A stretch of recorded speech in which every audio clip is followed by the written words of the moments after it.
Hey guys, tonight we step into a world of fire, iron, and aching hands. You're about to live the brutal, blistered, soot-stained life of a medieval blacksmith. And no, you probably won't survive this. Sorry, but your lungs are going to fill with coal dust. You'll likely burn off a few fingerprints. And if you somehow make it to 45, you'll be considered ancient. So, before you get comfortable, take a moment to like this story and share it, but only if you genuinely enjoy what's unfolding here. Let me know where you're reading from and what time it is. I always like to picture someone in, say, rural Poland at 1:13 a.m., just drifting off as we hammer through history together. Now, dim the lights, maybe turn on a fan for that soft background hum, and let's ease into this journey together. You're born to the clang of iron. Not just metaphorically, you actually enter the world in a cramped cottage behind your father's forge. Your first lullaby is the rhythmic beat of hammer on anvil and the deep wheeze of the bellows. Even before you can walk, you learn that soot finds every crevice, and nothing in the house is ever truly clean. Your mother scrubs your cheeks until they're raw, but by nightfall, you look like you've been rolled in chimney ash. It doesn't help that your older siblings treat the scrap pile like a toy chest. Everything's a weapon or a tool. You swing iron tongs like a sword and lose a fingernail to a misjudged smack from a half-made horseshoe. By 5 years old, your daily chores already revolve around the forge. You carry buckets of coal from the storehouse, each one heavier than your little arms should manage. Your palms blister, then callous. At first, you cry, but after a while, you just press your lips together and take it. Pain becomes background noise. The ache in your back, normal. The grit in your eyes, constant.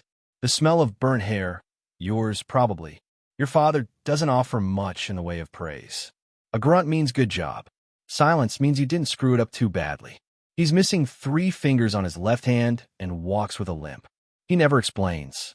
There's an iron plate nailed to the inside wall of the forge with a black streak running down it. Your father once told you that's what happens when someone drops molten iron. You don't ask twice. The forge itself is a living thing. When it's hot, it breathes with a roar. When it sleeps, it murmurs.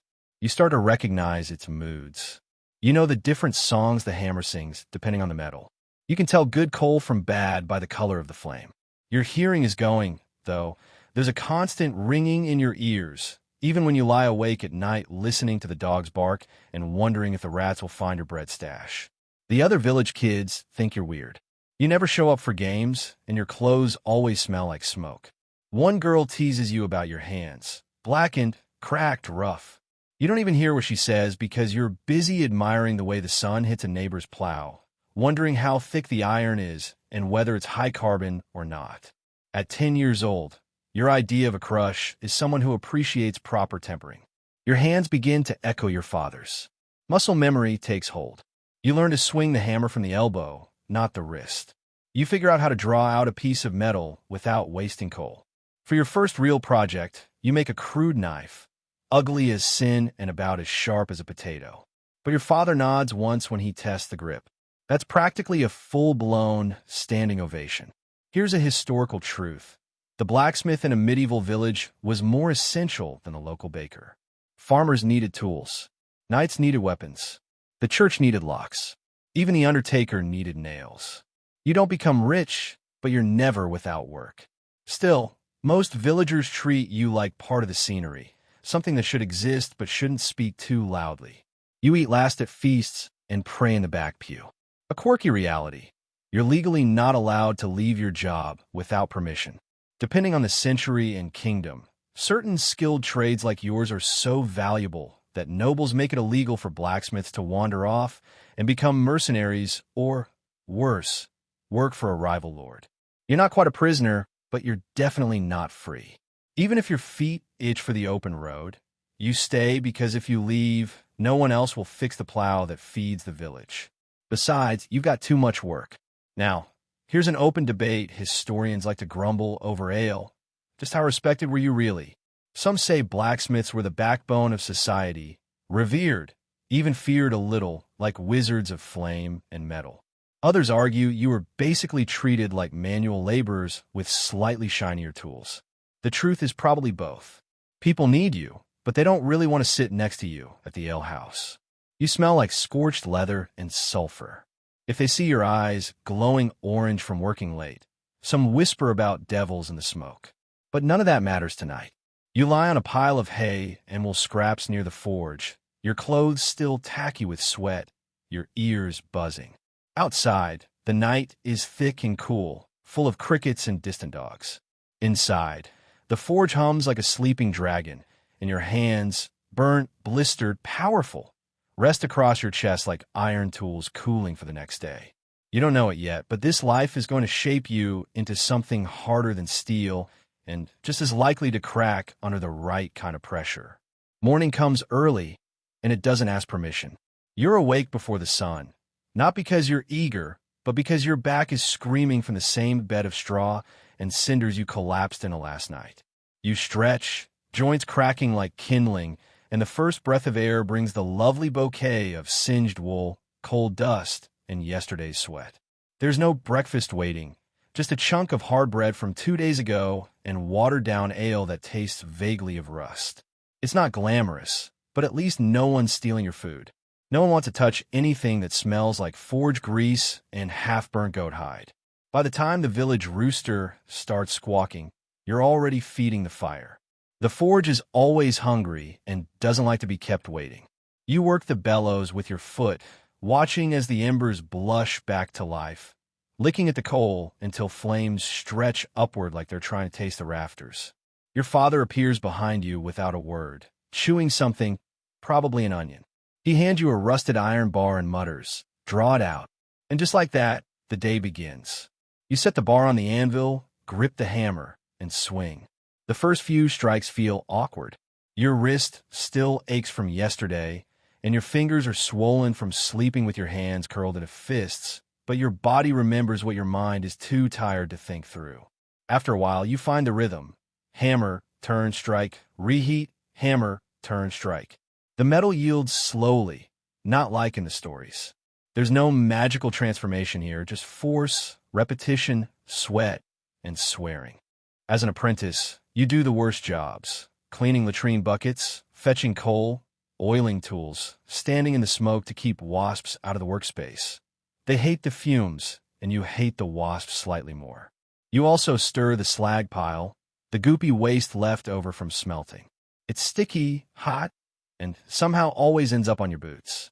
And you spend a glorious amount of time turning the grinding wheel while someone else sharpens something shiny and dangerous right in front of your nose. One slip, and it's your eye, your lip, or, memorably, your cousin's entire ear. Still, you learn, slowly, painfully. You learn to listen to the metal. It sounds strange, but it's true. Cold iron rings with a different pitch than hot. When you strike steel that's too cool, the sound is sharp and angry. When it's hot enough, it sings back a deep, musical hum that tells you it's ready to be shaped. Miss that window, and the whole piece could crack, warp, or snap when cooled. Your father never scolds you for being slow, but if he hears that wrong ring, he smacks the anvil hard enough to make your ears pop and walks away shaking his head. You start to take pride in the little things. Straightening nails so perfectly they look like they were spat out by angels, or twisting decorative ironwork with just the right balance of force and flair. One afternoon, you manage to forge a gate latch that actually clicks shut on the first try. Your father says nothing, but later you notice he mounted it on the main gate instead of giving it away. That's practically a parade in your honor. You also begin noticing the differences in metal. Raw iron is soft, forgiving. Mild steel is trickier, stronger, but more brittle when overworked. And then there's high-carbon steel, the stuff of blades. That's a monster. Too hot and it burns. Too cool and it shatters. You learn to judge the heat by the color of the glow. Dull red is warm. Orange is workable. Bright yellow is ideal. And white means you're one heartbeat away from ruining everything. A historical fact: many blacksmith apprentices started as early as age 7 and stayed apprentices until their late teens. That's a full decade or more of being tired, burned, dirty, and frequently yelled at. There was no such thing as summer vacation.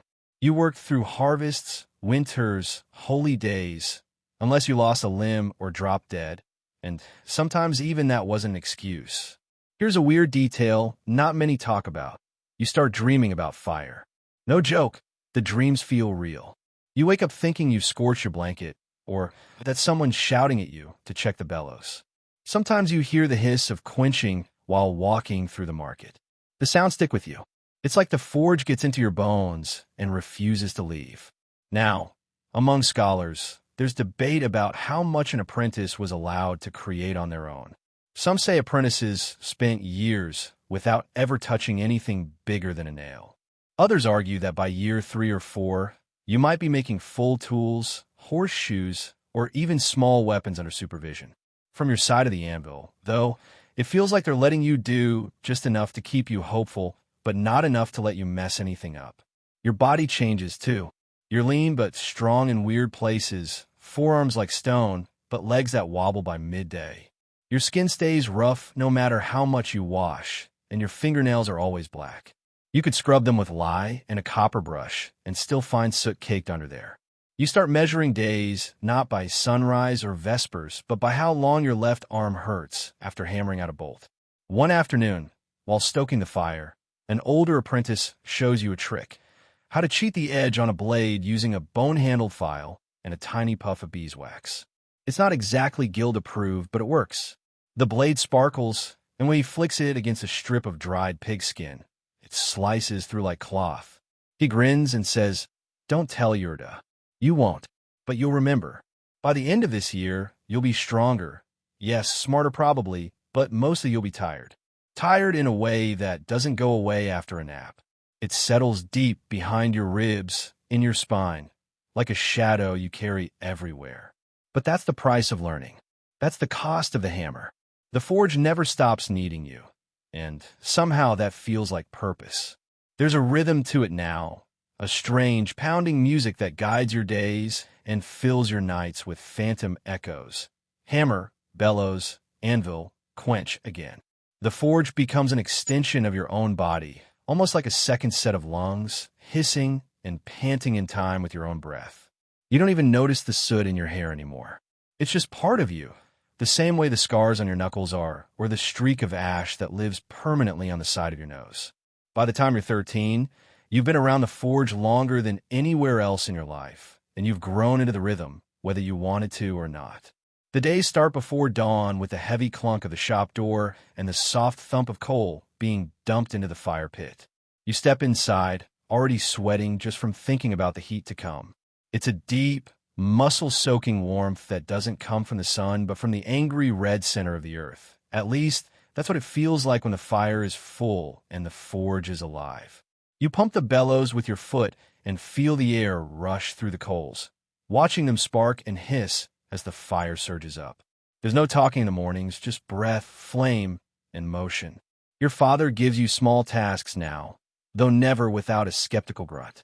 You shape brackets, rivets, hinges, things the villagers won't notice unless they break. Every now and then, you're trusted with something more ambitious: a hinge for the church door, a latch for the alehouse, or a decorative cross meant to hang over a sick child's crib. You don't talk about the pressure, but it weighs on you. You can feel it in your jaw, clench tight, even when you're alone. Every piece you make carries your name, even if no one says it out loud.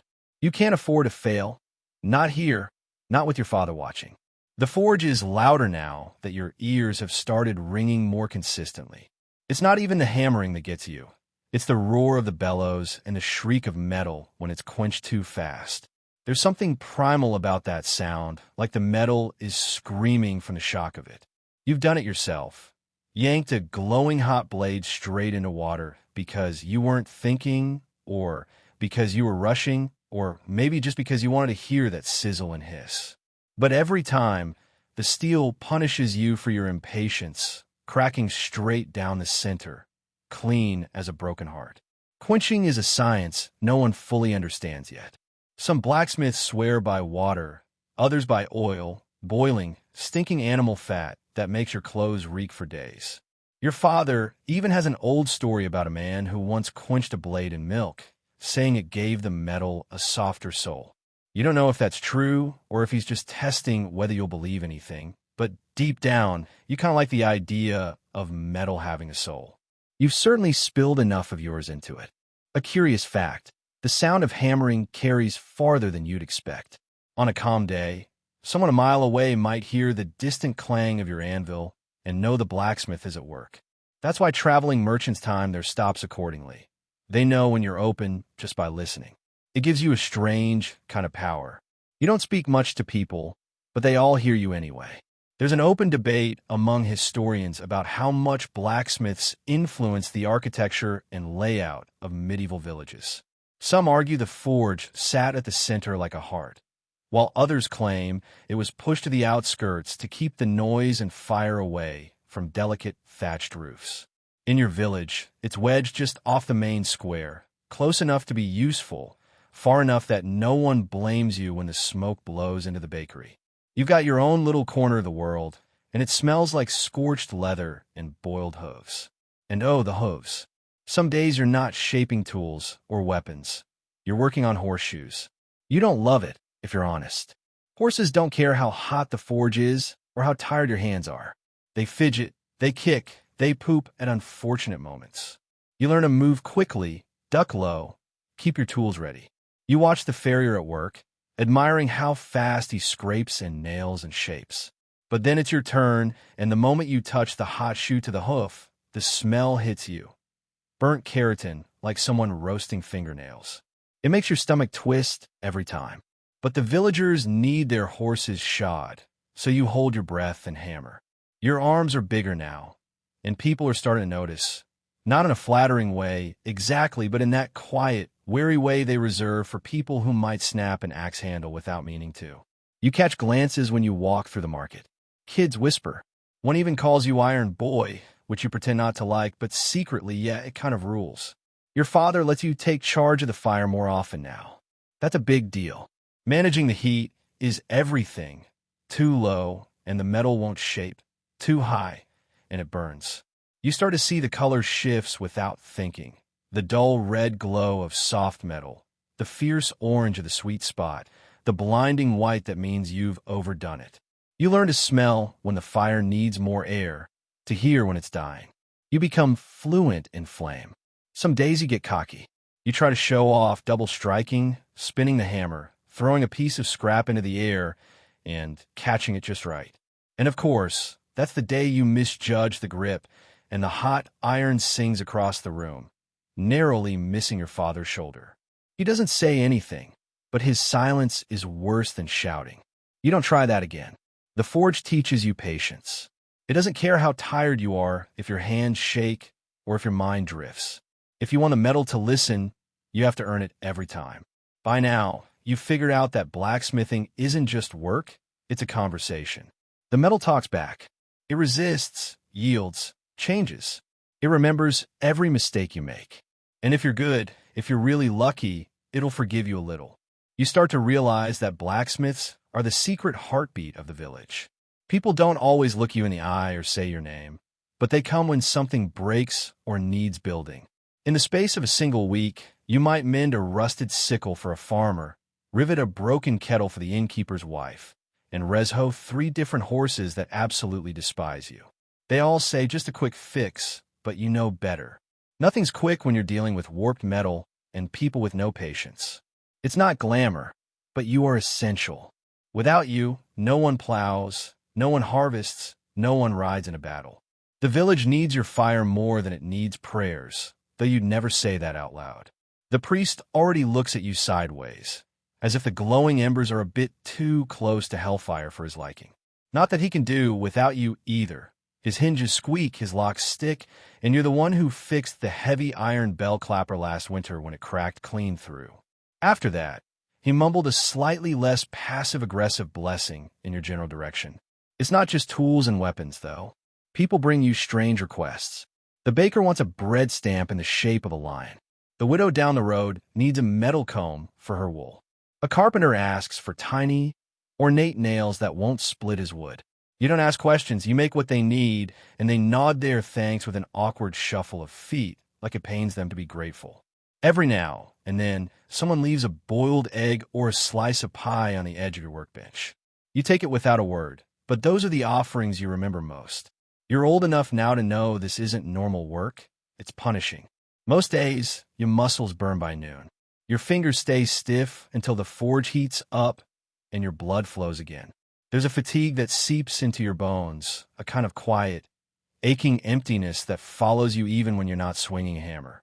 Your clothes are permanently stained. Your boots smell like damp leather and regret. There's a soot halo on the ceiling above your bed where your hair touches the wall each night. You've stopped trying to scrub it clean.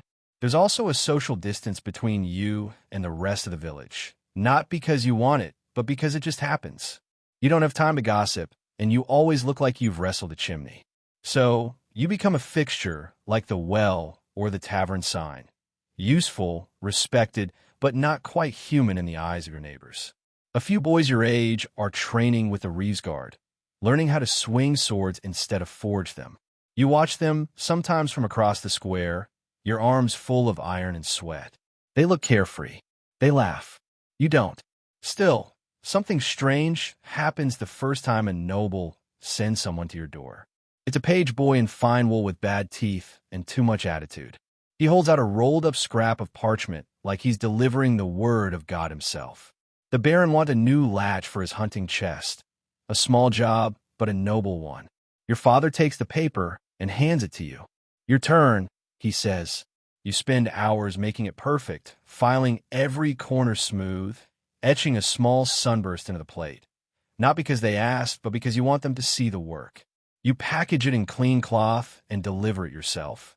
Hands trembling slightly when the manor gates creak open and the guards eye you like you're carrying a plague. But when they see the metalwork, something shifts. They nod. You're not just a village boy covered in ash anymore. You're the blacksmith's apprentice, the one who made that. And just like that, your reputation grows, slowly, awkwardly, but it spreads. A night squire asks for a replacement buckle for his sword belt. The miller wants you to reinforce the axle pin on his cart. A tanner needs a special knife to strip hides more efficiently. You don't sleep much these days, but you start to carry yourself differently. Not proudly, exactly, but with a certain weight, like someone who knows they're needed, even if no one ever quite says it. Here's a historical nugget that might surprise you. Blacksmiths often doubled as dentists. Yes, really. You've heard whispers of it. And one grim afternoon, it becomes real when a man from the outskirts shows up holding his jaw and begging for help. He's got a rotted molar and no coin for a healer. Your father looks at you, shrugs, and pulls out the tongs. The man screams. You hold him down. Later, you find the tooth in the ashes, still smoking, and poke it with a coal rake. There's an ongoing academic debate that ties into this moment. Were blacksmiths considered craftsmen or quasi-healers? It's fuzzy. In many small towns, people came to you when there were no other options. That might mean a cracked wheel or an infected foot you lance with a heated blade. It wasn't glamorous, and you didn't get paid like a physician, but in the eyes of the villagers, hot iron fixed more than just metal. Evening falls, and you're still working. The forge bathes the room in gold and orange. Everything else is shadows and ash. You're shaping a door knocker now, something elegant, curled like a serpent. Your hand is cramping, your thumb feels bruised, but you keep going. Every beat of the hammer feels like punctuation. This is what you do. The village square is quiet now. Only the soft clatter of hooves in the distance and the occasional bark of a stray dog. You step outside for a breath, the air cool and sharp in your nose. Your apron is stiff with sweat and grime, your hair damp under your cap. But there's something satisfying about the ache in your arms, like a job well done, or at least done enough to keep the world running for one more day. You sit on a barrel and look at your hands. They don't look like they belong to a kid anymore. They look like tools, instruments, weathered and hard, capable of pain and power in equal measure. And, you know, deep in your bones that you're not just fixing broken things. You're building the world around you, one swing at a time. You're halfway through hammering out a scythe blade when a farmer wanders in with something new, an iron restraint he wants reforged. You turn it over in your hands, confused at first. It's too small for a door latch, too blunt for a tool. Then you realize it's part of a collar, a shackle for a person. The farmer offers a vague explanation about a troublesome worker, avoids your eyes, and tosses a few copper coins on the bench. Your father takes a job without a word. You forge the piece in silence, the heat suddenly heavier than usual. That's the dark side of your craft. You don't just make tools and horseshoes. Sometimes you're asked to forge weapons, restraints, even implements of torture. Iron, after all, has no morals. It does what's told. You shape it with your hands, but you don't always get to choose what it becomes. Later that week, a constable brings you an axe head cracked from overuse. He says it belongs to the executioner in a nearby town and needs to be sharpened real nice. You pretend not to shudder when you notice the reddish-black stains along the blade's edge. The constable chuckles and tells you not to worry. The axe doesn't bite unless it has to. It's meant as a joke, but it sticks in your head for days. When you work on weapons, something changes. The metal feels meaner somehow. You catch your reflection in a polished sword blade and don't quite recognize yourself. The face is the same, but older, heavier around the eyes. You try not to dwell on what your work will do once it leaves your hands, but you can't help wondering, how many lives does a blacksmith take without ever lifting a weapon? Still, the villagers keep coming. A woodsman wants a cleaver that won't dull, even on knotty wood. A butcher asks for a curved bone knife with a handle that won't slip when bloodied. You fulfill each request with quiet precision, even when your knuckles split from the cold or your arms tremble after 12 straight hours of hammering. One cold morning, a traveling merchant arrives with a pile of strange tools and an even stranger request. He needs repairs on something you've never seen before: curved spikes, a hinge trap, and a set of claws meant to fasten around a beam.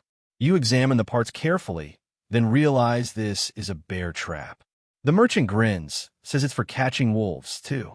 You patch the broken pieces and watch as he folds it closed and locks it with a grin. When he leaves, he whistles like he's just picked up fresh bread. You clean your workbench twice that day.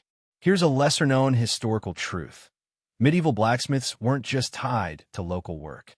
Traveling merchants, knights, and even royal messengers would stop in to get items repaired. That meant every forge was also a checkpoint, a rumor mill, and a resting place for stories of distant battles, plague outbreaks, or strange portents in the sky. You hear it all while stoking the flames. And here's something quirky. Some blacksmiths were believed to have the power to ward off evil. People would hang iron horseshoes above their doors, sometimes ones you yourself had forged. They'd bury bits of wrought iron at the corners of their homes, or wear small metal charms for protection. They didn't trust you as a person, necessarily, but they trusted the fire-born objects you created. That makes you feel like a middleman between man and magic, an unspoken priest of smoke and steel. There's an ongoing debate among medieval scholars about the emotional toll this job took. Sure, we know the physical costs, burns, cuts, smashed fingers, but emotionally, not many records survive to tell that story. Were blacksmiths hardened and stoic, or did they quietly carry every blade, chain, and nail they'd ever made?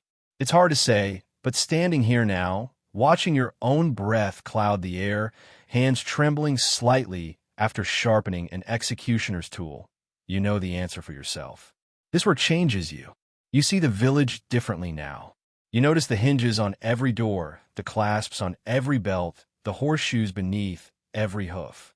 You can't look at anything without thinking about how it was made, who forged it, how many strikes it took to bend it into shape.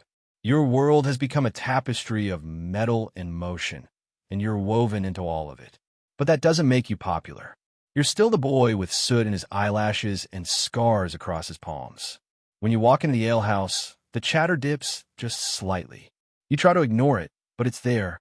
You sit by yourself, sipping thin beer and listening to conversations about crop failures, marriages, and missing sheep. No one invites you to the fire. You smell too much like smoke. You do have one kind of friend, though, the widow's dog. Big, shaggy, and dumb as a sack of nails, he waits for you outside the shop most mornings, tail wagging. You feed him scraps when you can, bits of bread or half a sausage if you're lucky. He doesn't flinch at the sound of hammering. He just curls up outside and watches the door like he's waiting for something. You start calling him Cole. One evening, a strange request comes in. A woman, quiet and nervous, asks for something delicate, a tiny iron pendant shaped like a bird. She doesn't say why, just clutches her shawl and watches you work. You take extra care, heating the metal gently, shaping it with the smallest hammer you have. When you hand it to her, her eyes well up, and she presses a coin into your palm, more than it's worth. She leaves without a word, and you never see her again. But that pendant stays with you, a reminder that not everything you make is meant to cut or bind or break. Some things, small things, can carry a different kind of weight. A woman, quiet and nervous, asks for a small set of rings to link together, almost like jewelry, but meant to be hidden. She won't say what they're for, and you don't ask. You forge them late at night, when the forge glows dim and the air is thick with whispers. When she picks them up, she leaves an extra coin on the table and walks away quickly, head down. You lie awake after that, wondering, was she building a trap, a signal, or a piece of armor no one would see? You'll never know, but you'll think about her every time you forge another chain, link by link. That night, you dream again. The forge is cold in your dream, but the coals beneath the ash start to stir. You reach for the bellows, but your hands are missing. In their place, tongs and hammers. You try to scream, but all that comes out is the ringing of an anvil. You wake up covered in sweat, and then it's morning again. Time to feed the fire. Feast days mean extra business. People want their carts fixed before traveling, their cooking pots patched for communal meals, and their boots reshod for the dancing that follows a good harvest. You'd think celebration would be a time for rest, but for you, it's when the orders pile up like firewood in winter. The blacksmith forge becomes the pre-party, the behind-the-scenes engine keeping everything else moving. And then, just like that, the rush is over and silence creeps in. That's the pattern, bursts of frantic work followed by long weeks of waiting, your fingers twitching for something to hammer. You never quite know which day will bring a crowd, and which will bring nothing but cold air and your own thoughts. Winter, though, is the worst, not just because of the wind that creeps in under your collar or the ice that turns your water buckets into useless lumps. It's the way everything slows. The coal burns faster but gives off less heat. Your tools grow stiff with frost, and your hammer handles start to crack unless you oil them constantly. Even the metal resists you more, brittle in the cold, sharp in ways you didn't expect. Most mornings in winter, you keep your hands in your armpits until the forge gets hot enough to thaw them.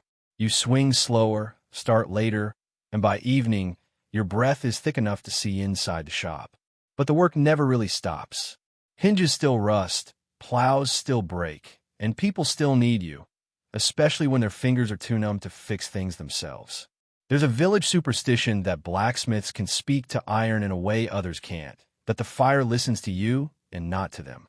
On icy mornings, when even lighting the forge is a battle, you start to wonder if there's some truth to it. Your father has always said the fire knows who fears it. You never quite believed him until the day your sleeve catches fire. It happens so fast.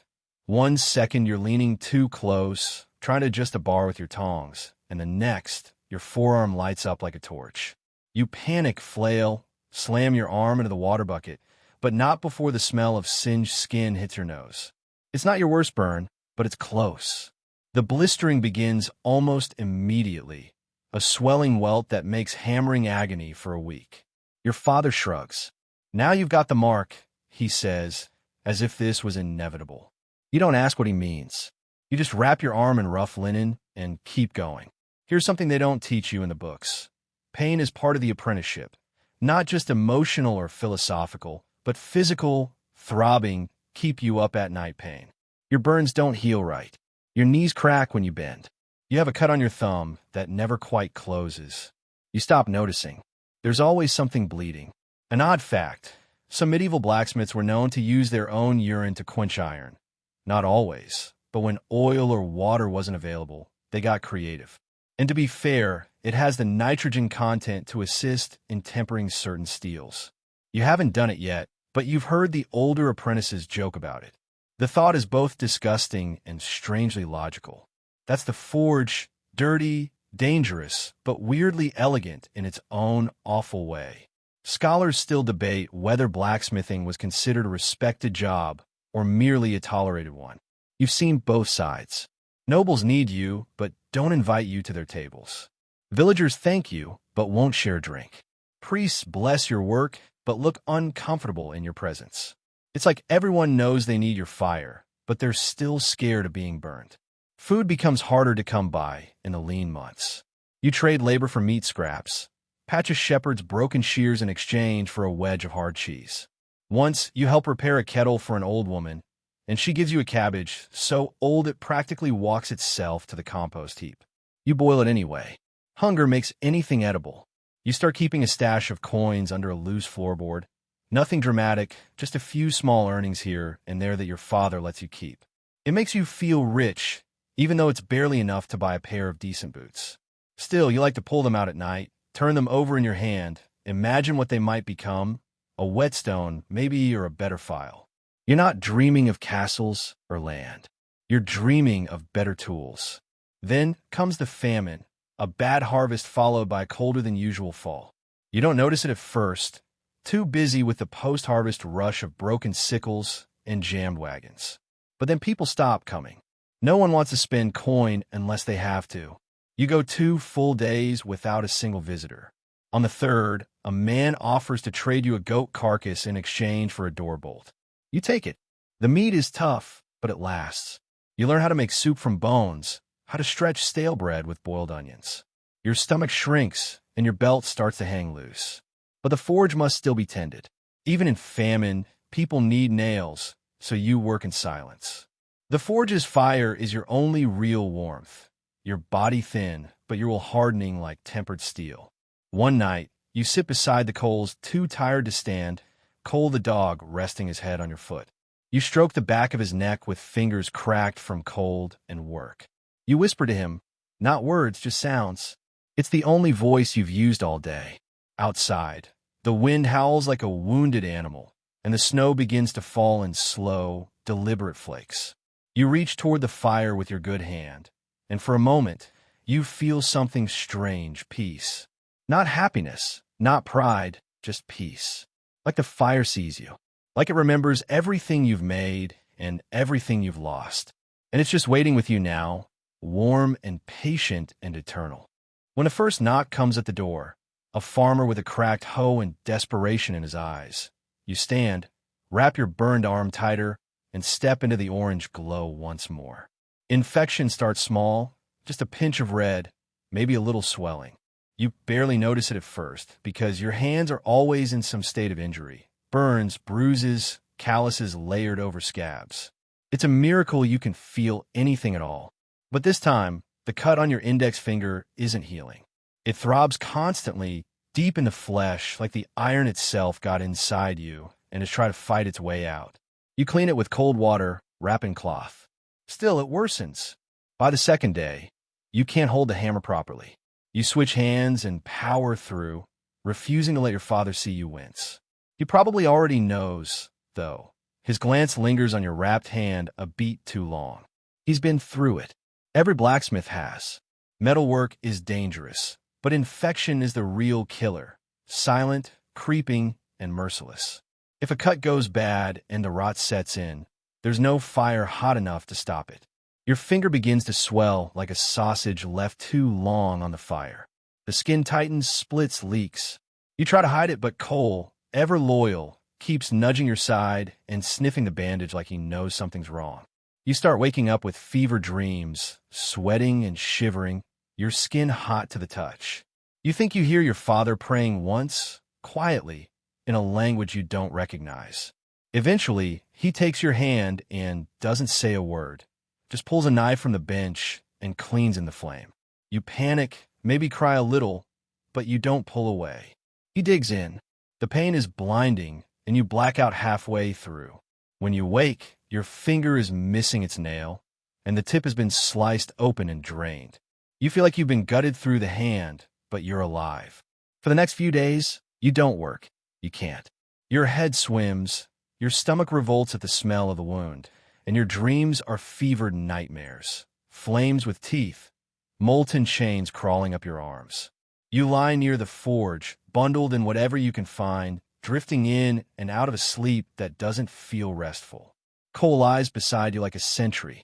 You hear the sound of metalwork continue, your father alone at the anvil. The rhythm is slower without you. Here's a grim historical truth. Infection was one of the biggest killers for smiths and apprentices alike. There were no antiseptics, no antibiotics. The best hope was cauterization, burning the wound shut, or cutting away infected flesh. If you were lucky, the infection stopped. If not, you died painfully or lost a limb. You begin to understand why old blacksmiths limp, why they're missing fingers, why their eyes look like they've seen things even fire couldn't burn away. But the body is stubborn. So is yours. After nearly a week, you sit up, teeth gritted, and ask for work. Your father doesn't argue. He hands you a small piece of iron and a file. Shape it, he says. So you do, one-handed at first, then awkwardly with both, the wounded finger bound in thick cloth. It hurts, but you don't care. You're back in the rhythm. Your healing becomes a kind of rebirth. You work slower, smarter. You learn to shift your grip, to let your tools do the work instead of brute force. You begin asking questions about angles, techniques, mixtures of metals. Your father answers in nods or short phrases. Too hot. Cool it slower. Add charcoal next time. You start keeping a little ledger, just scratch marks at first, then symbols you invent to track the outcomes. You're not just working now, you're studying. Then comes the day when you return to the forge alone. Your father's gone, off to barter for more coal or meat with the reef.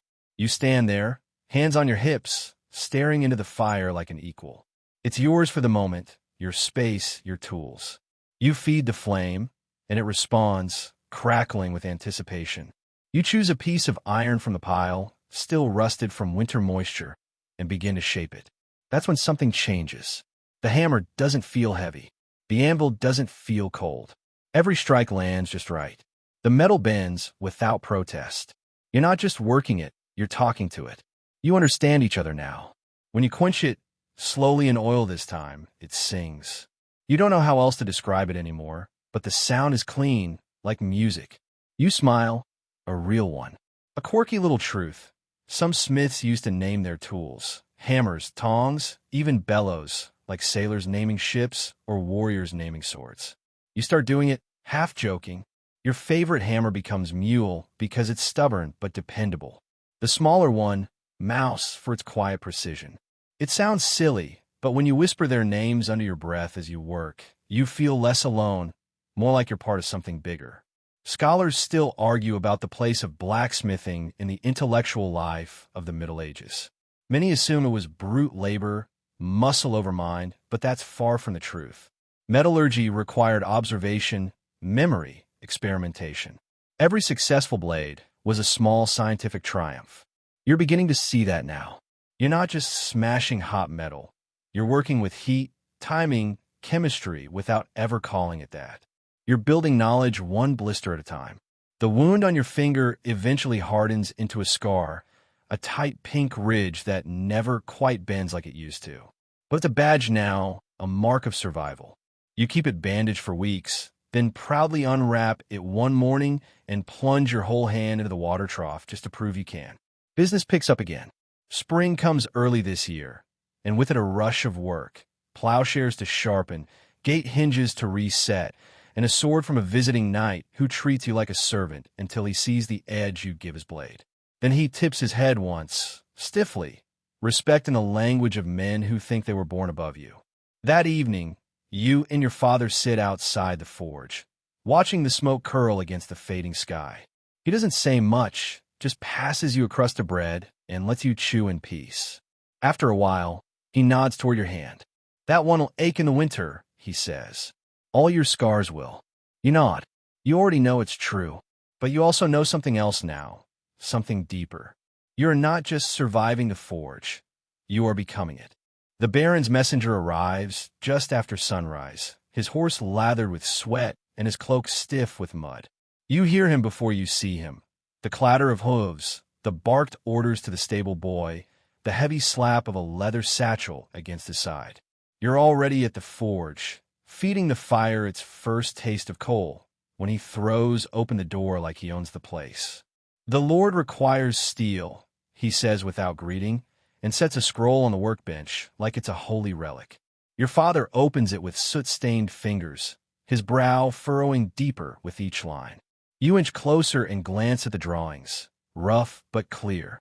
A blade, long, slightly curved, with serrated teeth along one side and a cruel hook on the other.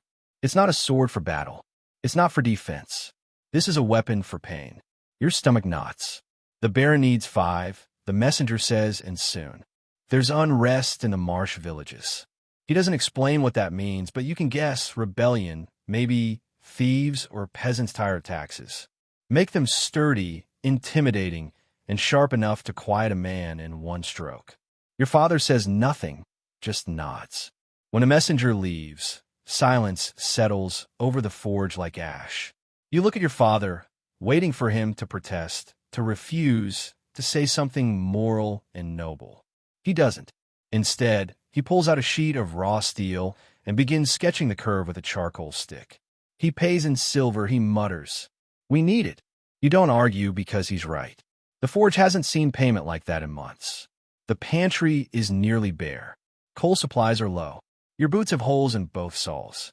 Silver means repairs, food, fuel, survival. So you help, shaping the steel in silence, each blow ringing louder than it should. The blade takes form slowly, grudgingly. It fights you, too brittle in places, too soft in others. You spend hours filing the hook, perfecting the serrated edge, making sure it looks as vicious as it feels.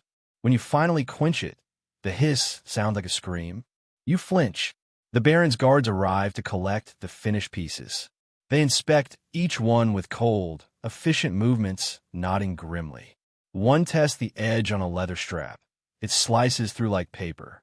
You feel a strange mix of pride and disgust. You've done your job well, maybe too well. That night, you clean the forge twice. You scrub the anvil until your knuckles bleed. You burn the cloth used to wrap the blades and sit outside under the stars, hands in your lap, try not to think about who will bleed because of your work. You tell yourself it's not your fault. You didn't swing the blades, you just made them. Here's a cold historical truth. Blacksmiths in feudal societies were often forced to produce weapons for their lords, especially during times of unrest. Refusal wasn't an option. Even if your soul hated the task, your body had to obey. The forge was not a sanctuary. It was a tool of power, like everything else.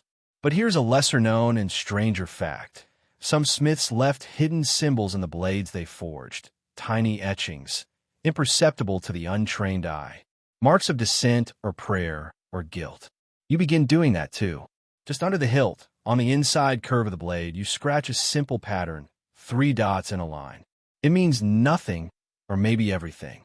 It's your secret, your silent refusal. There's still debate among historians whether these hidden marks were messages or just maker signatures. Some think they were meant to curse the weapon or to bless it. Others believe they were merely a way to claim credit. But when you carve yours in, it's not about glory. It's a small act of rebellion, a whisper in the roar of the fire. After the blades leave your hands, something lingers, not just the physical exhaustion, but a new weight, like iron shackled to your chest. The forge doesn't feel the same. The fire burns hotter, almost angry. Or maybe it's just your guilt twisting everything. You work slower for a while. Your hands fumble. You snap 2 tongs and melt a hinge by mistake. Your father doesn't say anything, but you catch him watching you more closely, his expression unreadable. And then, a week later, word spreads. 5 marsh villagers were executed. No trial, no last rites, just silence and blood. You hear the details in passing from a merchant who laughs too loudly about it over ale. You excuse yourself and go back to the forge. You don't speak to anyone for the rest of the day. Your dreams turn darker. You're in the forge, but the metal bleeds when you strike it. It screams. The bellows breathe on their own, like lungs. You wake up gasping, the taste of ash thick on your tongue. You start sleeping outside, near the dog, near the trees, away from the forge, if only for a few hours. But time doesn't stop. Orders keep coming. Life pushes forward, dragging you with it. You mend a church gate. You shoe a mule. You forge a ladle for a pregnant woman who insists on paying with a wool blanket stitched by her mother. You accept it, and when she leaves, you cry for the first time in years. One day, a traveling knight comes through town, young and cocky. He wants a dagger that looks terrifying, something he can show off at court. You forge it, but with dull edges. He never notices. As he leaves, you whisper the three-dot mark beneath the pommel, just in case. Your father says nothing about any of this. He sees the marks, sees the hesitation in your hands, but he says nothing. Maybe because he did the same things once. Maybe because he regrets them. That evening, as you stoke the forge for the last time that day, the fire flares high and orange, casting long shadows along the walls. You watch the embers rise like stars and think of the blades out there, shaped by your hands, used for purposes you'll never fully understand. And you make a promise never to stop working, but to remember what your work can do, because the forge doesn't forget, and neither should you. The forge can melt iron, but nothing burns quite like pride. And pride is exactly what starts the slow, ugly feud with the other apprentice, Edric. He's 2 years older, taller, broader in the chest, with a chin that juts out like he's permanently daring the world to fight him. His father is the blacksmith in the next village over, and when the two men collaborate on larger projects, cart frames, drawbridge hinges, church bells, Edric joins in, dragging his smug face and polished hammer into your world like a thundercloud. At first, it's small things. He scoffs when he sees the three-dot mark you etch into your blades, calls it cute. He tests the edge of your work like he's waiting for it to fail. He compliments your hinges with a grin that says the opposite. Surprisingly decent, he mutters after inspecting your forge-welded chain. That one sticks in your head for days. You tell yourself to ignore it. Tell yourself you're better than the bait. But then he accidentally misplaces your tongs, swaps your quenching oil with brine, and one morning uses your hammer without asking. Mule, your hammer. The balance is ruined for the whole day. You find him laughing about it with one of the stable hands, and that's it. You grab him by the apron, shove him hard into the wall of the forge, and the shouting begins. He pushes back. Tongs fly, a bucket of coal is overturned, and the whole shop echoes with the clatter of metal and a few choice swear words that would make a priest faint. Your father pulls you apart eventually, but not before Edric lands a sharp elbow to your ribs, and you see stars. Punishment is swift. You're both banned from the forge for 2 full days. Your father says nothing more than children shouldn't play with fire if they can't stop burning each other, and sends you off, no tools, no work, just time to stew and think. You spend your days aimlessly walking the edge of the village, coal trotting beside you. You watch the fields being tilled, listen to the shepherds calling to their dogs, and feel completely untethered. Without the forge, you're not sure what to do with your hands. They twitch for the weight of a hammer. Even in rest, your muscles ache to move. It's like the forge lives in your bones now, pacing the cage of your body. That's when you find the rock. Not special, just a long, flat stone by the edge of the river. But the surface is perfect for striking. So, you set up a little camp. You bring scraps of metal and small tools from your stash beneath the workshop floorboards, things Edric can't sabotage. You build a tiny fire and use river water to quench. It's crude, underpowered, and barely functional, but you make something a hook, small, twisted, a little ugly, but solid. Then a latch, then a tiny blade. You don't stop because spite is a better motivator than hunger. Here's something oddly historical. Feuds between apprentices weren't just common. They were expected. You were meant to prove yourself, to compete for the master's approval, to stand out. Some guilds even encouraged it. Blacksmiths, especially, were notorious for these rivalries. Pride was part of the job. There's debate about how formal apprenticeships actually were, especially in smaller villages. Some historians argue the relationships were more familial, fathers passing the craft to sons. Others say apprentices often fought tooth and nail for scraps of recognition. In your case, it's both. Your father is your master, but you still have to earn every nod he gives you. You come back after 2 days of exile, with soot under your nails and a small dagger in your pocket. You hand it to your father without a word. He examines the blade in silence, then grunts, "Keep the edge cooler next time, but the spine's solid." It's the closest thing to a compliment you've ever gotten. Edric scowls when he sees you back at the forge. His eye catches the blade in your belt, and he squints but says nothing. You keep your head down and your hands steady. From that point on, a silent war begins. You compete for everything now. Who finishes more nails in a day? Who can file a blade to a mirror sheen? Who the customers ask for by name? You're not even sure when it stopped being about him and started being about you, about proving not just to others but to yourself that you're the better smith. And then one day, Edric crosses the line. You're finishing a ceremonial gate crest for the church. Delicate work, filigree, and iron leaves, something that will be hung above the main door for generations. You've worked on it for days, hunched over, fingers blackened and blistered. It's nearly done when you step outside to cool off. 5 minutes, that's all. When you return, one of the leaves has snapped, the well broken, clean, and deliberate. Not a mistake, sabotage. You feel something boil inside you. This isn't a rivalry anymore. This is war. You don't confront him, not with words. Instead, you forge a new leaf, twice as detailed, and fix the crest before sunrise. You bring it to the church alone, mount it yourself, and wait. When the villagers admire it during Sunday Mass, they point and whisper. Someone even says it's the finest ironwork they've seen in years. Edric doesn't show up that day. Here's a fun but obscure blacksmithing custom. In some parts of medieval Europe, apprentices used to sneak a small imperfection into their rival's work. Not to ruin it, just to embarrass them. A tiny misshapen scroll, a scratch on the blade. It was a secret game of one-upmanship. You don't play that game anymore. You don't have time for games. You're here to master the fire, not dance around it. That night, you dream of a forge with no walls, just an anvil under the stars and flames that never die. You strike the iron, and it shapes itself perfectly with every blow. When you wake, your pillow is damp with sweat, your hands curled into fists, but you smile. You're winning. The journal appears on a shelf where nothing should be. You're cleaning the back of the shop, moving old crates of scrap and worn-out bellows, when you spot it, tucked behind a rusted wheel rim and a coil of chain, so old it's fused together like melted licorice. The journal is leather-bound, stiff with age, the cover stained with oil and soot. There's no name on the front, just a faint engraving of a hammer, crossed with a feather. You open it and immediately feel like you shouldn't be. The handwriting is precise, slanted, and elegant. Not your father's, not anyone you know. The pages are dense with notes, diagrams, metal mixtures, forging temperatures, and strange codes that at first seem like gibberish. But as you flip through, it starts to make a weird sort of sense. This isn't just a blacksmith's logbook, it's something deeper, a masterwork.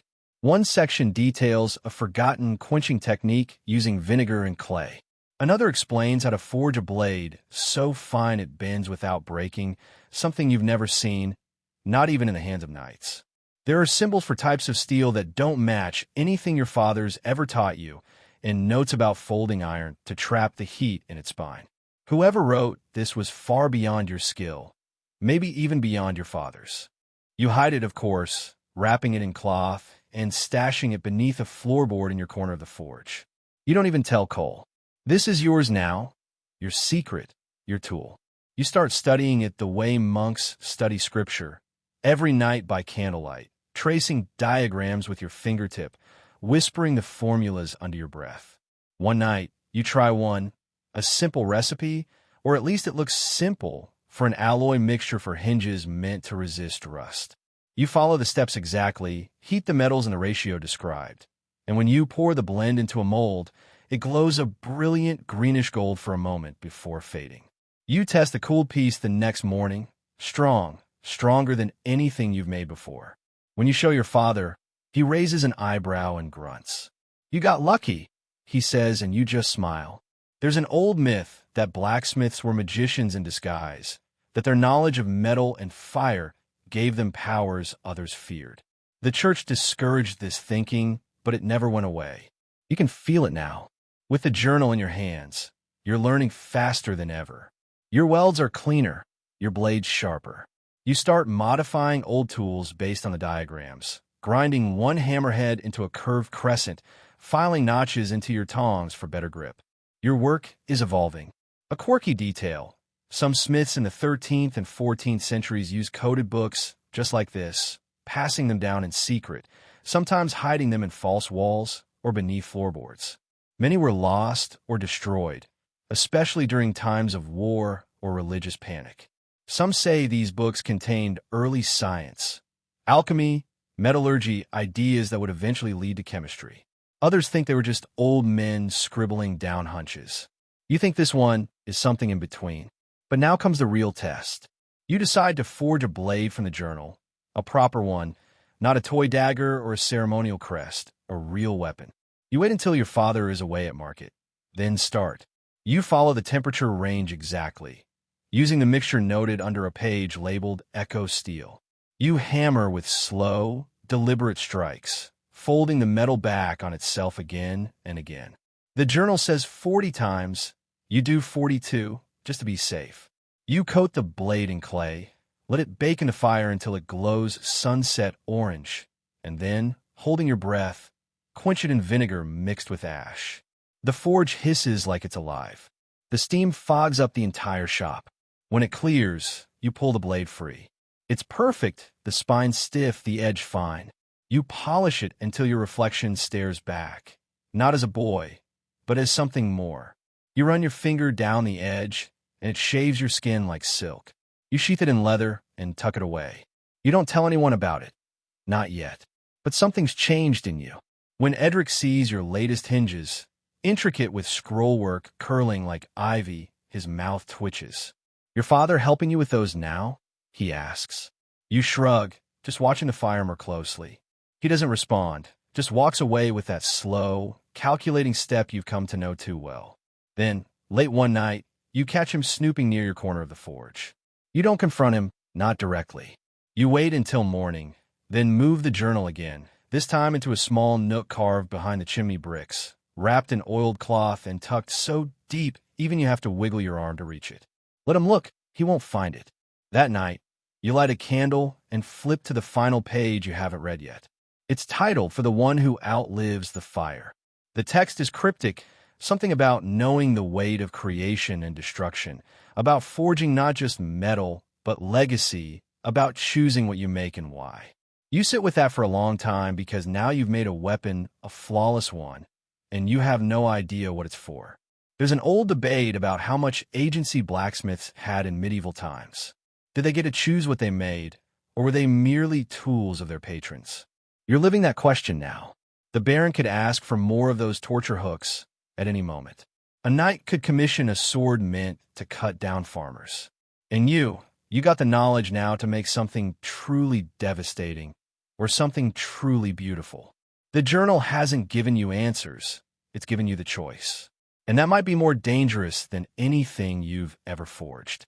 You'd think after forging a blade sharp enough to slice air in half, you'd get some recognition, maybe even a little respect.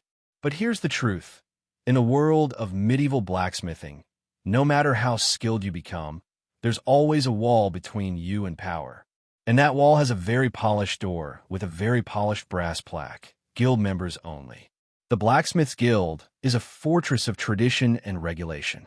It sets the rules, decides who's a real master, and, more importantly, controls who gets the lucrative contracts from nobles, towns, and the church. Without guild approval, you're just another village smith sweating over horseshoes and cookware, no matter how many secret journals you've deciphered or how many triple-folded blades you've quietly mastered. And in your case, it's worse. You're not even in a city where the guild has a chapter. You're trying to climb a ladder that doesn't have rungs where you stand. Still, word of your work travels. That dagger you made, the one from the journal, caught the attention of a visiting steward. He called it exquisite, which you had to look up later in a monk's glossary just to be sure it wasn't an insult. Next thing you know, you're invited to a showing in the nearest town, 3 days ride east. It's not exactly a guild meeting, but it's close, a gathering of blacksmiths, apprentices, and merchants to display their best wares and perhaps catch the eye of someone important. You pack light.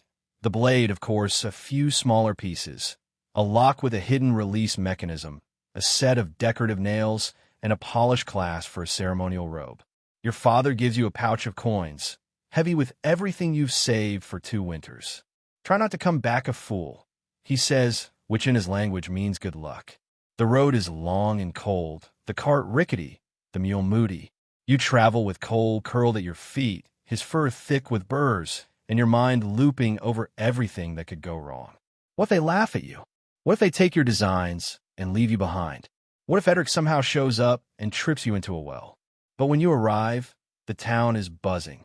Tents line the main square, forge fires flicker in open stalls, and the smell, sweet, oily, metallic, is somehow comforting. You set up your tiny booth near a retired smith who's now selling cast-iron cookware with a side of unsolicited wisdom. He eyes your blade and chuckles. Pretty, but pretty doesn't hold up in war. You say nothing. You didn't come here to argue. The crowd drifts through slowly. A noblewoman pauses at your clasp, lifting it with fingers so pale they look like snow.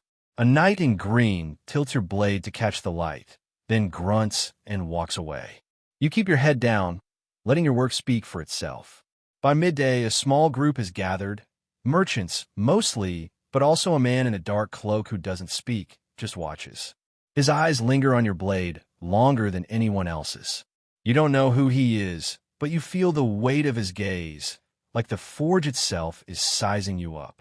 The guildmen arrive, 4 of them, robed like magistrates with hands too clean to have ever gripped tongs. They scan the booths, muttering approvals or raising eyebrows. When they reach yours, they pause. One picks up your dagger and inspects the edge. Yours? He asks. You nod. Where'd you learn the grind? Trial and error. You lie. The journal a shadow behind the forge wall in your mind. They exchange glances. One snorts. Not guild standard. Edges too fine. Wouldn't hold in the field. Another shrugs. Polish is good. Forge works tight. Not bad for a village smith. They move on, and your hopes flatten like an overheated blade. Here's a historical reality.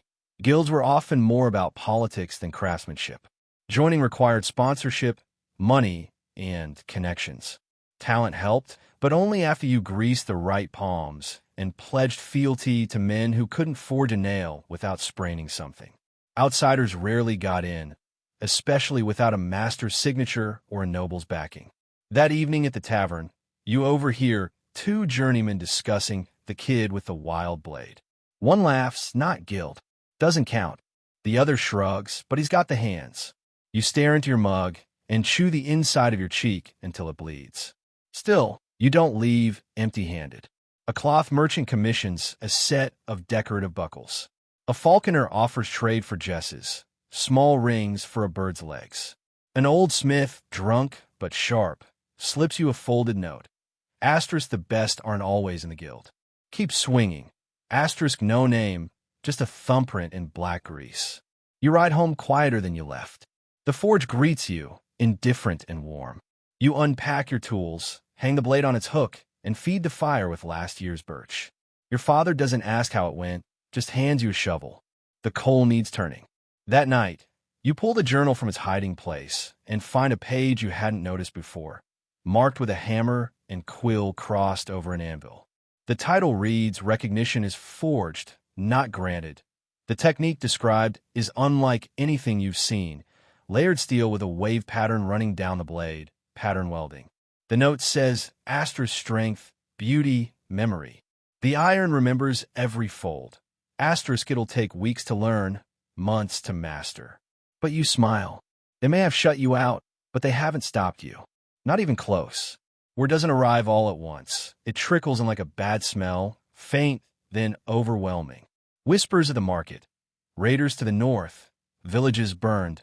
A baron's cousin murdered on the road. Messengers come with pounding hooves and frantic eyes. By the time soldiers march through your village, you know something's about to break. Your forge becomes the heartbeat of it all. No more hinges or lock plates. Now it's spearheads, arrow tips, blades for men who don't know which end of sword to hold. The baron's levy needs arms, armor, nails, spikes, horseshoes, everything fast. Your father calls it a firestorm of work. You call it a storm of fear. Your days stretch to 20 hours. Sleep is optional. The anvil rings before sunrise and sings after the stars appear. Your hands swell, wrists throb, muscles not so tightly you can't grip a cup without shaking. Cole lies curled under the workbench, watching like he's waiting for you to collapse. Soldiers come and go, some just boys desperate to look brave. One asks if you've ever fought in a battle. You shake your head. I make the weapons, you say. I don't use them. He laughs nervously. Maybe you should. You don't laugh back. A historical fact. During war, blacksmiths were more valuable than archers. You don't shoot arrows, you make the arrowheads. You don't ride horses, you shoe them. You don't die on the battlefield, but without you, everyone else might. Some smiths were forced to travel with the army, maintaining weapons and armor on mobile forges strapped to ox-drawn carts. So you're not surprised when the baron's steward visits, dressed in polished leather with more gold thread than function. He surveys your work and nods. His lordship requires your service, he says. You'll accompany the levy for field repairs. Payment will be deferred. You know what that means. No pay unless you survive. Your father stands beside you, silent. When the steward leaves, he grunts, start packing. You're drafted. You fill a cart with tools, hammers, tongs, sharpening stones, oil, scrap iron, rivets, nails. You bring the pattern-welded blade, wrapped in cloth, hidden beneath other blades. You're not sure why, just a feeling. Your father doesn't come. He's too old now. He watches you go with a frown somewhere between fatigue and farewell. You wonder if he remembers his first forge field march. You don't ask. Cole climbs onto the cart like it's his duty. You let him come. The army is a chaotic beast. You join at the rear, behind rows of carts, horses, and farmers in mismatched armor. The smell is sweat, old leather, and unwashed fear. You ride beside the wheelwright, who chews bark and mutters about axle stress, your closest thing to a friend. Your forge is a firepot strapped to the cart bed, small and temperamental, but hot enough. You patch armor, sharpen swords, rework broken spear tips, working as the army marches, as it camps, even as the wind howls. Blades keep breaking, badly made, rusted, or not up to combat strain. You replace them as fast as you can, sometimes shouting, "Give me iron," or "Give me bodies with nothing to hold." One night, you watch your first battle from a hill behind the front. It's less heroic than you imagined. Men fall quickly. Screams fill the air like songbirds at dawn. The clang of blades is drowned out by horses screaming and mud sucking at boots. You don't move. You can't. You grip your hammer like it might stop the dying. Afterward, they bring the wounded back in heaps. You don't help with healing. You're too busy pulling armor off men who won't need it anymore. You feel sick, but your hands don't stop. A curious historical aside. Blacksmiths on the field often worked beside the dead. Tools were scarce. If someone fell in good gear, it was salvaged, cleaned, repaired, reissued. The war didn't care where the metal came from, only that it worked. You start recognizing faces. The grim sergeant with a dented helmet you patched 3 times, the knight who lost 2 fingers and asked you to reshape his grip, the boy with quiet eyes who always says thank you. These men depend on you more than they know. Then one night, the firepot cracks under pressure. Too much heat, too much stress. You panic. Without it, you can't work. But you remember the journal's design for an emergency forge. You rebuild it in the dark, using old shields for a wind guard and a broken sword for a bellows crank. It works barely. You write it down, your own design next to the journal's, because you're not just learning anymore, you're adding to it. You're not an apprentice anymore. A scholar once asked, when does a blacksmith become a master? When his mentor says so, when a guild stamps his name, or when his work shapes the outcome of battle. You don't have the answer, but standing here, smoke in your lungs, ash in your hair, you feel responsibility settle in your chest. You're forging survival. You thought armor would be elegant, gleaming steel fitting like a second skin. But out here it's dented, muddy, buckled, patched with mismatched rivets. Some isn't even iron, boiled leather, chainmail tied with rope, a man with a cooking pot strapped to his shoulder like it'll stop a crossbow bolt. Your job is to make sense of this chaos, to turn desperation into protection. It starts with chainmail, a sack of rusted rings, and a torn hauberk with a curt "fix it." You spend hours matching ring sizes, hammering new links closed. The soldier doesn't thank you, just tugs it on and jogs off. Then come plate requests, greaves, shin guards, simple enough. A few bends, rivets, leather strapping. But then someone brings a breastplate split across the left pectoral. It was an axe, he says. You stare at the jagged edge. Can't fix this, you say. Need to start over. He frowns. Make it stronger this time.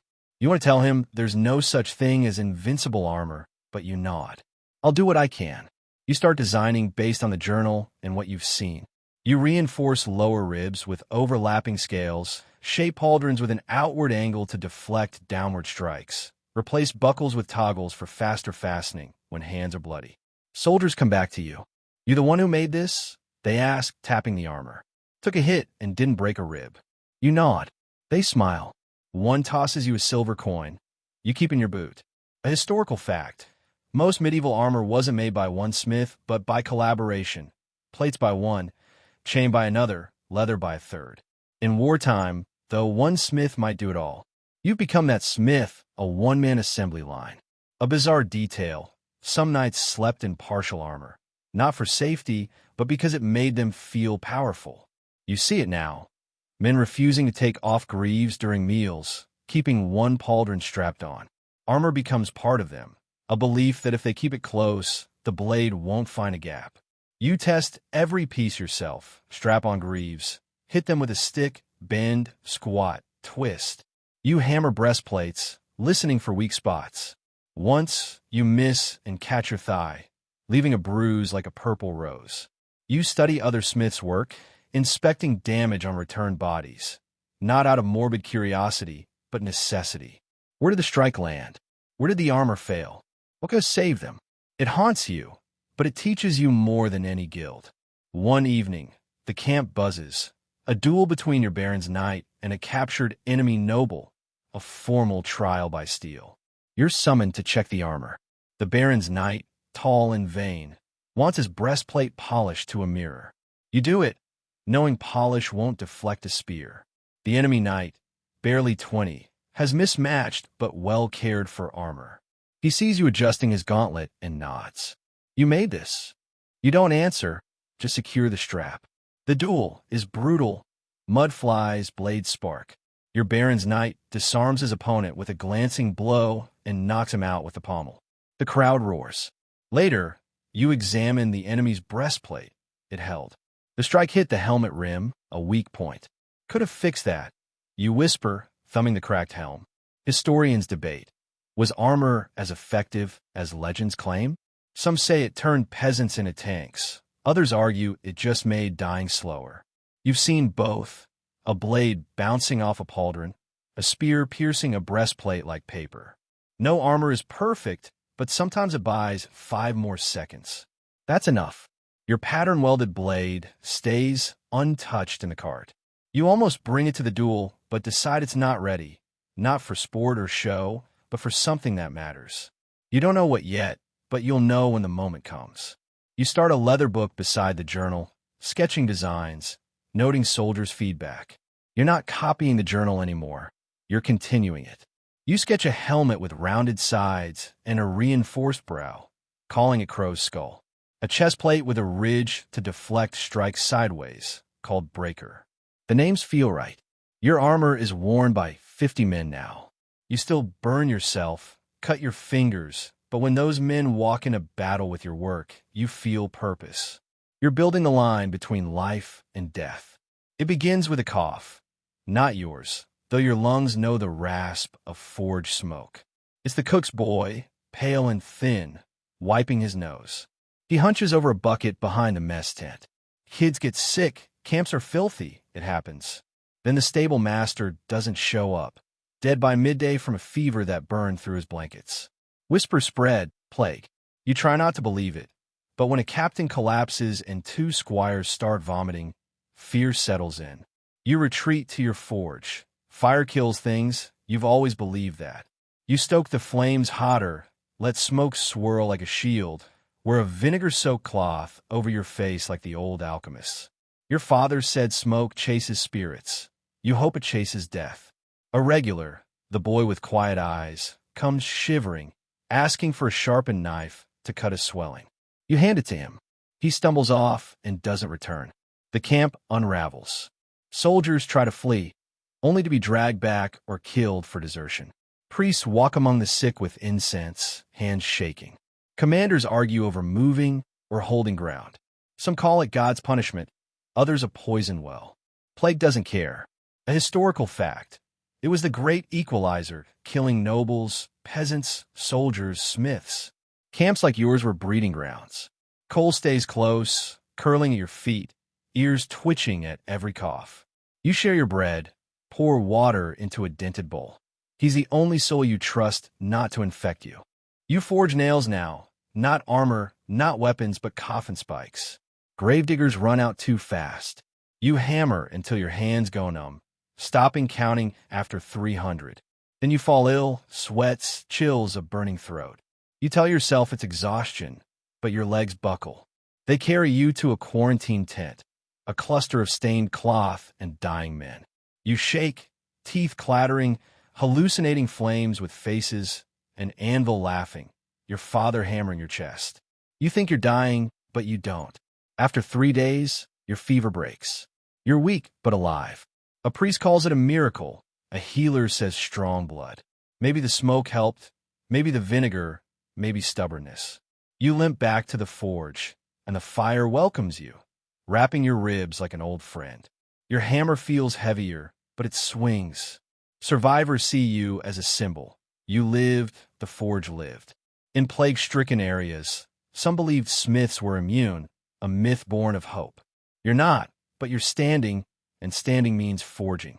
You build a new hammer handle for a buried owner, while the helmet's shut, craft an iron cross for a child's grave, unasked. You leave it at dawn.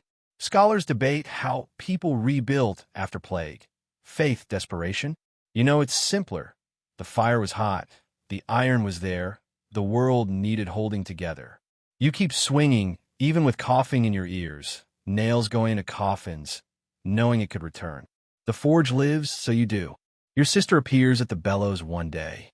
You return from the latrine, and there she is, sleeves rolled, hair tied, foot on the bellows board like she owns the forge.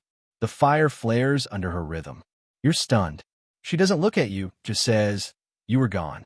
The fire was dying. Last you heard, she was sewing linens at an aunt's. Now she's here, in your world of smoke and iron. You want to shoo her out. This is dangerous, but she tosses coal into the brazier with practiced aim. You going to stare? Or are we making something? You make something, nails, hooks, a saddlebag clasp. She watches, brow furrowed, lips tight with concentration. Her hands aren't soft, callous from sewing. You flinch when she nears the forge, but she mutters, "Stop it. I'm not made of wax." She's a quick study, understanding angles, leverage, the patience iron demands.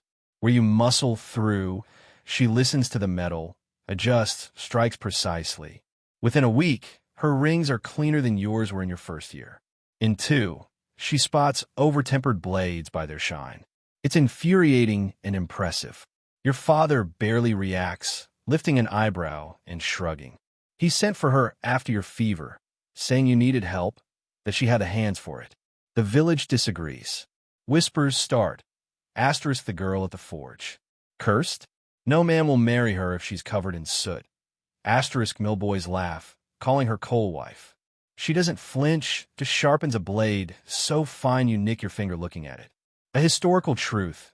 Women worked as blacksmiths, especially in war or plague when men were scarce, often inheriting forges but rarely credited. Your sister's an unofficial master of flame. She adds curves to horseshoes for better grip, forges hinges with decorative curls, because iron can be beautiful. You copy her designs, pretending they're yours. She smirks, but doesn't call you out. Some villages believed women spoiled metal, a superstition born of fear. A priest mutters it after seeing her stoke the fire. You find an iron charm, a bent nail looped for protection, on the anvil and toss it into the coals. The reeve visits, claiming complaints about a woman handling weapons. Unnatural, he says.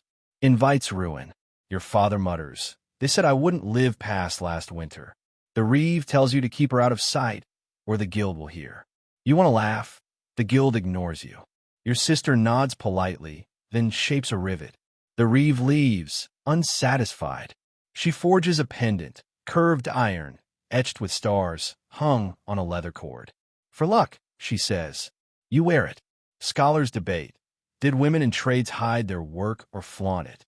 Some used male names for safety. Others left coded marks. You wonder how many blades bear her touch, forgotten but strong. You share the forge as equals. She works mornings, you nights.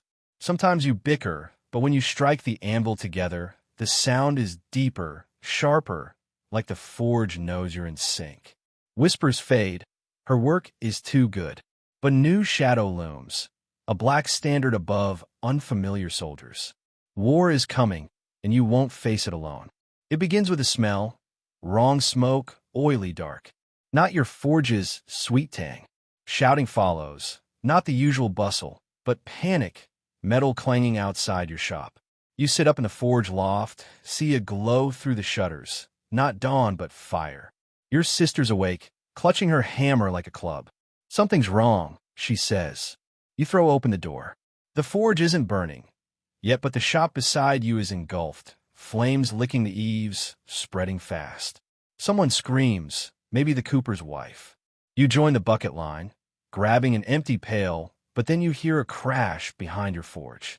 Two cloaked shapes, one with a torch, one with something heavier, vanish around the corner. This isn't an accident. You drop the bucket, sprint, but you're too late. Your forge's back wall is aflame. You're inside before you think, breathing smoke, shouting your sister's name. She's dragging tools to the courtyard, coughing but focused. The journal, she yells. You know where it is, behind the chimney brick. You rip it free, shove it under your shirt, and stumble out as the smoke claws your throat. The roof collapses 10 minutes later. Your forge, your father's forge, crashes in a storm of sparks. The anvil rings one final time as a beam falls across it, like the world exhaling. You sit beside your sister, watching it burn. You don't cry. You don't speak. A cold historical truth. Arson was common in medieval villages, used to settle feuds or drive out tradespeople. Without fire patrols, flames devoured streets in minutes, and justice was rare. The next morning, only scorched earth and a half-melted horseshoe remain. Villagers cluck condolences, but some whisper serves them right. That girl didn't belong. Others look sad. The miller's boy brings salvaged tools, warped, blackened, but some strong. You squeeze his arm. Your father surveys the wreckage, steps onto the sooty threshold, and says so. You echo, so. That night, you sleep outside under a blanket with your sister and coal, the journal pressed to your chest. You reread pages about loss, rebuilding, a forge made from scrap and spite. You start there. The next day, you build a frame, 4 beams, a canvas roof. It's pitiful, but it's something. You drag the scarred anvil to a new stone base, hammer a signpost, forge. No fancy name, just fact. You scavenge, trade repair tools for wood. Village children bring nails, scraps, a half-melted hinge. You give them bent spoons, whistles, horseshoe charms. They call it the ash forge.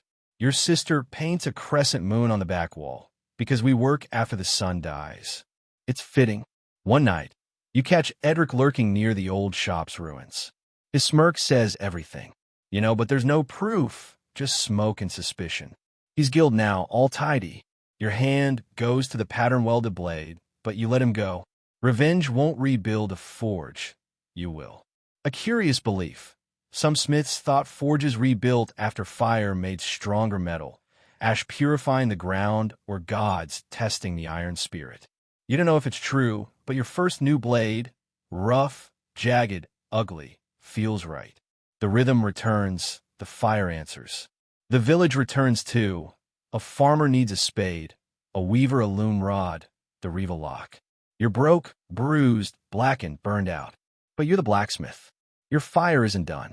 You start again with borrowed tools and a blistered spine. The forge is nothing like before. No walls, no chimney, but it breathes like a wounded beast deciding to fight. The canvas roof leaks, wind cuts through scrapwood planks, coals barely warm enough to remind you of comfort. You don't complain.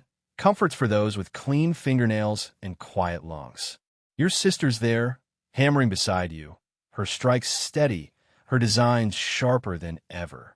The village needs iron, and you need the work. The fire's low, but it's alive, and so are you. The forge shouldn't work, but it does. A hammer handle worn smooth by 100 fists, a dog curled under the bench like at the palace floor, and your sister swinging a hammer like she's proving something to a world that won't listen. You have almost everything you need, except coal.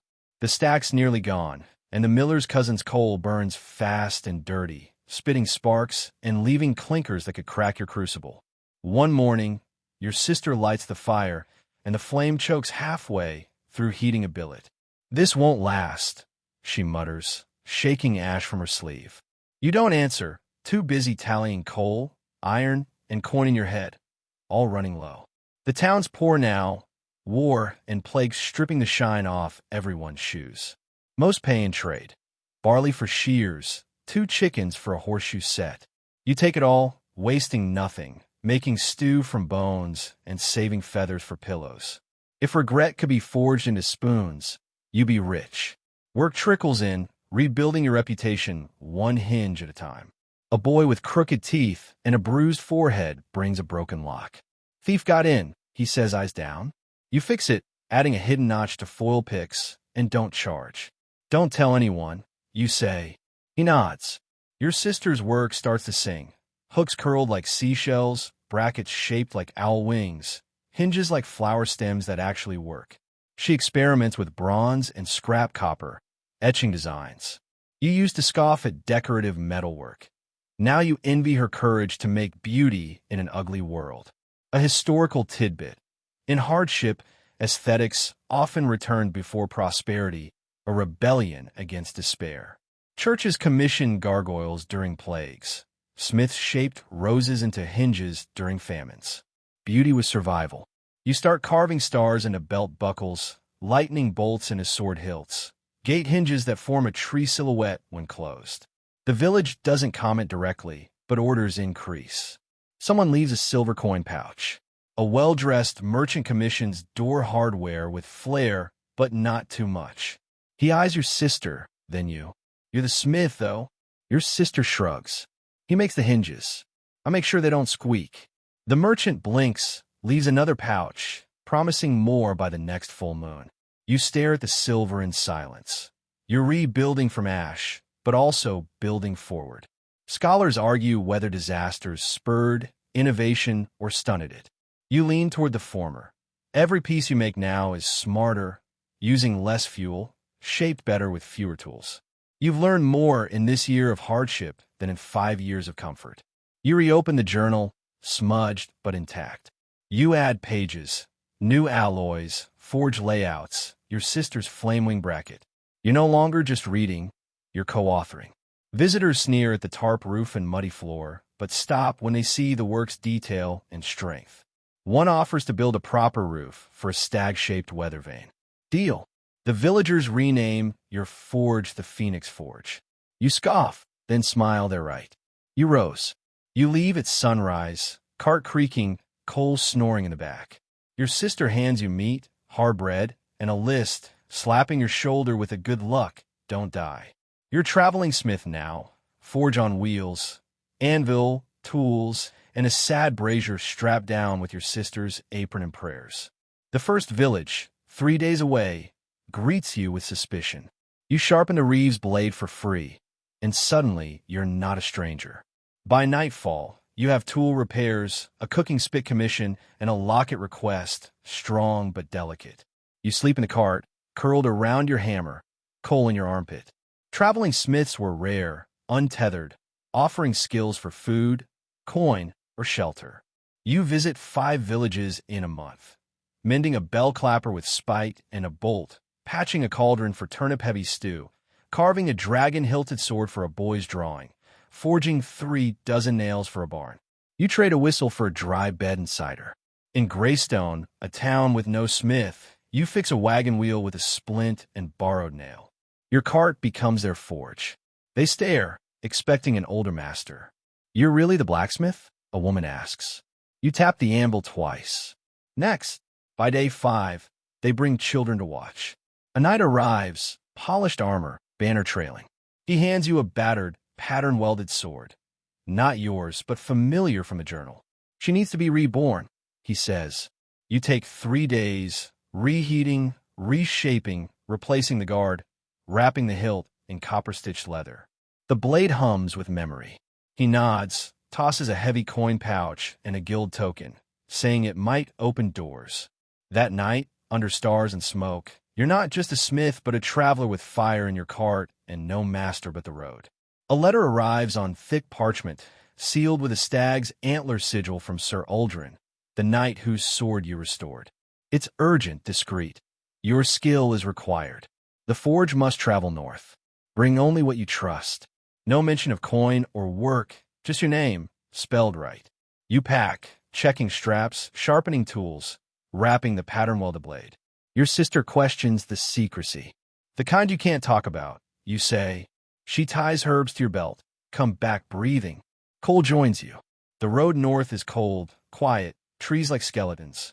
The keep is a fortified manor, hidden, with unmarked guards, mercenaries, maybe. A crude forge awaits. Uldren reveals a broken, ancient sword radiating age. This belonged to a king, or priest, or killer, he whispers. Remake it. The steel feels alien, resisting welds, shrieking when quenched.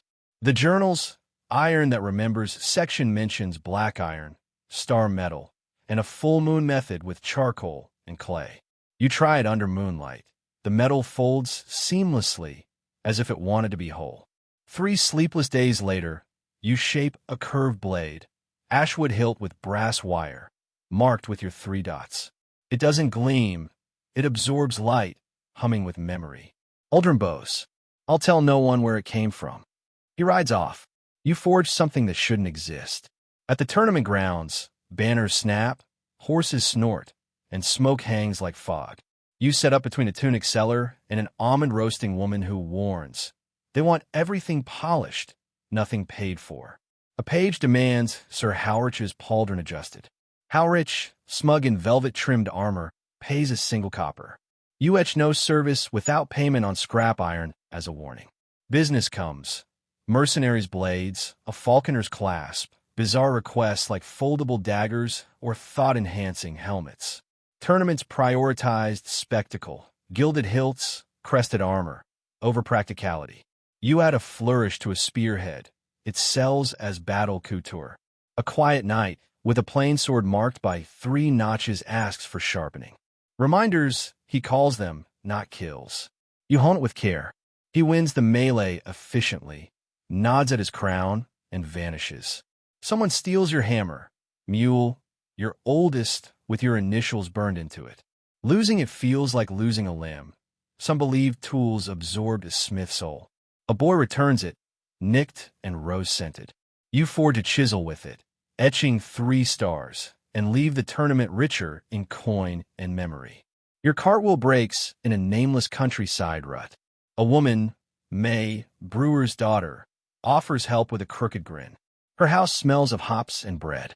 She pours ale, serves stew, and rants about the Lord's neglected roads. You laugh deeply, stay the night, and forge an axle bolt in her hearth. She keeps a ring you left on the hearth, smirking, too late, it's mine. You write letters, clumsy notes about hinges and nights, looping back to her door. She writes of brewing and cats. You leave tools at her place. She makes space for them. Blacksmiths married industrious partners, brewers, bakers, who understood heat and burns. You forge May an iron ring, dinted but hers. She wears it, saying smoke's grown on her. You settle, work local, make dragon head spouts and creaking hinges. The village calls you theirs. Retirement creeps in, not stopping but slowing. Your sister runs the forge with a general's decisiveness, her hammer marked with a dawn spiral. May's ale, forge fire, sells fast. Cole's gray, limping, but still sleeps under the bench. A cloaked woman arrives, holding a thumb-sized iron piece with your triple-dot star. They say it came from the east, she says. Other forges, hidden ones, are asking for the source. You share stew and ale, hearing of eastern wars and forges needing blades. You copy the journal, line by line, with May and your sister's help, and give it to her. She bows, taking your legacy to spread. Winter comes. May brews cinnamon ale. Your sister trains a sharp-tongued apprentice, Leviticus. You fix hinges, shape small pieces, swing the hammer to hear the anvil sing. One dawn, the apprentice Jonas, yours though you never planned it, hammers desperately, ruining a rod. His family struggling. He wanted a sellable blade. You teach him to listen to the metal, guiding his hands. His first blade is ugly, but right. Make another, you say. Apprenticeships weren't always formal. Sweat and failure forged them. Jonas and Lev work in sync, finishing each other's pieces, bickering like siblings. You write the Phoenix Forge Manual, instructions for Jonas, Lev, and future smiths, with maize tea stains and your sister's poems. The sky turns sickly green, bells ring in panic. Riders approach with unfamiliar red-streaked banners. You, your sister, May, Jonas, and Lev prepare spikes and bars. Villages improvise defense with whatever held, pitchforks, pans. The mercenaries demand the forge and supplies for an unknown lord. You hold mule, refusing. The fight is quick. Your sister swings like a hurricane. May hurls embers. Jonas fires a crossbow. Coal bites. They retreat, not expecting resistance. You lose tools a rib, but keep the forge. Defense was refusal. To run, to kneel. The village leaves gifts, eggs, herbs, calling you hammerman. You celebrate the forge's rebirth with stew and song. You ride east, leaving Uldren's blade and tools in a smithless village, lighting forges where none burn. You're older, slower, but the forge sings. At twilight, with May and coal, you watch Jonas hammer late. The Phoenix Forge Manual is full. Your legacy in hinges, blades, and fires that catch. Your story lives not in stone, but in iron and memory. In every forge that burns because you refuse to let yours die. Sleep well.